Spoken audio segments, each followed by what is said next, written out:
নীলফামারীর ডোমার উপজেলার চিলাহাটি রেলওয়ে স্টেশনের ওয়াশফিট নির্মাণ কাজে চরম অনিয়ম ও গাফিলতির অভিযোগ উঠেছে।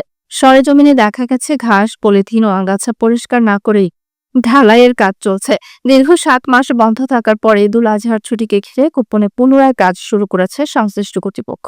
তবে নির্মাণ সাইটে রয়েছে মরিচা ধরেছে, চারপাশে আগাছা গজিয়েছে। এসব না সরিয়েই শুরু হয়েছে ঢালাই। নাম প্রকাশে অনিচ্ছুক এক কর্মচারী বলেন, পলিথিন আনতে বলেছিলাম, না আনা এই ঘাসের উপরে ঢালাই দিচ্ছি। জানা গেছে কাজের দায়িত্বে থাকা ক্যাসেল কোম্পানি তাদের শ্রমিকদের ৭ মাস ধরে বেতন না দেওয়ায় কাজ বন্ধ ছিল। বেতন না পেয়ে কর্মীরা একাধিকবার বিক্ষোভ করেন। এর মধ্যে প্রকল্প পরিচালক আব্দুর রহিম তার ঘনিষ্ঠ সোহেল নামে একজনকে দিয়ে ছুটির সময় গোপনে কাজ করিয়েছেন বলে অভিযোগ উঠেছে।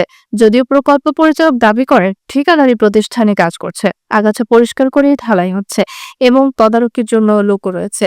উল্লেখ্য ২১,৯৫,লাখ টাকা ব্যয়ে এই ওয়াশফিট নির্মাণ কাজ শুরু হয় ২০২৩ সালের জানুয়ারিতে।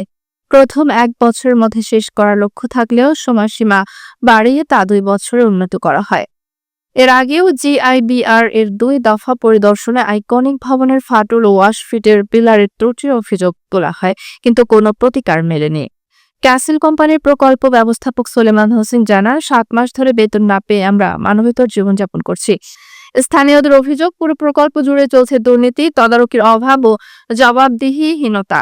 তারা বলেন, এমন একটি গুরুত্বপূর্ণ অবকাঠামো জোড়াতালির মাধ্যমে নির্মাণ করা হচ্ছে, তা ভবিষ্যতে বড় দুর্ঘটনার কারণ হতে পারে। দাবি উঠেছে দ্রুত তদন্ত করে প্রকল্প দুর্নীতি ও অনিয়মের দায়ীদের বিরুদ্ধে ব্যবস্থা গ্রহণের।